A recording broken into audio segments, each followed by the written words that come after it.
We all know someone like this. Maybe it's even you. The person who, when their birthday rolls around, just ignores it. Today, we're going to dig into the surprisingly deep psychology behind why that is. So yeah, let's just jump right in. While you've got one group of people dropping hints for a month, planning parties, there's this other group that just treats their birthday like, well, another Tuesday. It feels kind of strange, right? Our first thought is usually, is something wrong? But what if it's not a flaw at all? What if it's just a completely different way of thinking? I mean, our first assumptions almost always go negative, don't they? We think, oh, they must be sad, or they're just antisocial.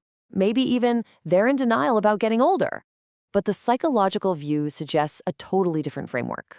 It's got way less to do with sadness and a whole lot more to do with things like self-worth, how we see time, and yeah, how we budget our social energy. And honestly, that's the whole point right there. This isn't just a simple preference, like choosing chocolate over vanilla ice cream. The way a person approaches their birthday, it actually reveals something really fundamental about their internal wiring. We're talking about how they see themselves, their life, and their place in the whole shebang. Okay, so let's break this down. The first piece of the puzzle, it all starts with where a person gets their sense of self-worth. Psychologists have this really fascinating term for it, an internal locus of identity. I know, it's a bit of a mouthful, but the idea behind it is actually super simple. It just means that your sense of worth, your significance, it comes from inside you. You don't need a big party or a bunch of social media posts to tell you that you matter. And this quote, man, it just nails it. A birthday, when you strip it all down, is a social ritual.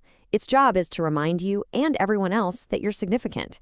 But if you're someone with a really strong internal identity, well, you just don't need that reminder. Your sense of self-worth is already steady. So you can really see the two sides of the coin here, right? A lot of us, maybe most of us, operate on external validation. The happy birthday texts, the gifts, the attention, that's the proof that we're valued. But the person who skips their birthday, they're playing a different game. Their validation is internal. It's this quiet, confident self-worth that doesn't need a big annual show to feel real. And here's what's super interesting about this. Research shows that people who have this trait, this ability to self-validate, they tend to score way higher on tests for authenticity. Think about it. They're not putting on a performance for an audience. They're just being. All right, so that's the first big reason. And it actually connects perfectly to the second one. Because this isn't just about who you are. It's also about how you experience time.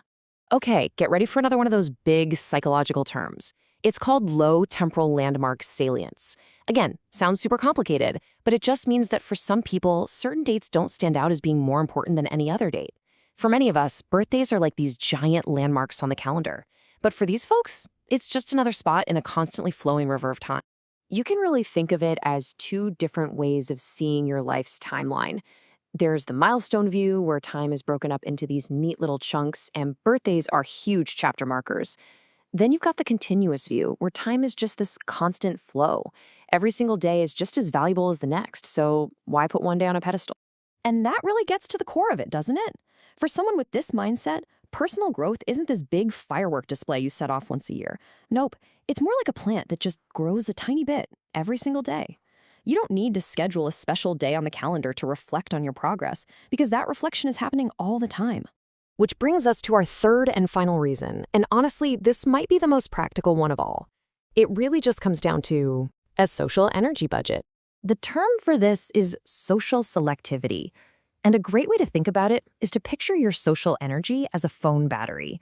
Some people prefer to spend that precious battery life on a few really deep, genuine phone calls instead of draining it on 100 surface-level notifications and obligatory social events.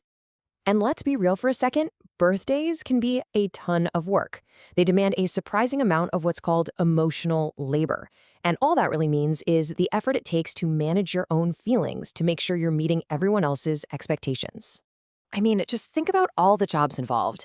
You have to manage what your friends and family expect. You have to perform gratitude for every single text, every single gift, even that weird sweater from your aunt.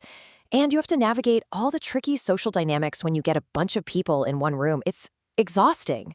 So you see what's happening here? Choosing to opt out isn't someone being antisocial. It's them being strategic. It's a form of boundary setting. It's basically saying, hey, my energy is a finite resource, and I'm choosing to spend it on things that feel genuine and fulfilling, not on social rituals that just drain me. And honestly, from a psychological point of view, that's actually super healthy. So when you put all these pieces together, what do you get? You get a really clear picture of a mindset that isn't broken or sad or flawed. It's just wired differently. So that friend who skips their birthday, they're not trying to be difficult. It's much more likely that they have a strong sense of self that comes from within, they experience time as this continuous journey, and they treat their social energy like a valuable investment. And probably the most important thing to take away from all this is a sense of validation. Look, if any of this is sounding familiar, if this sounds like you, listen up. You're not cold, you're not weird, you're definitely not ungrateful.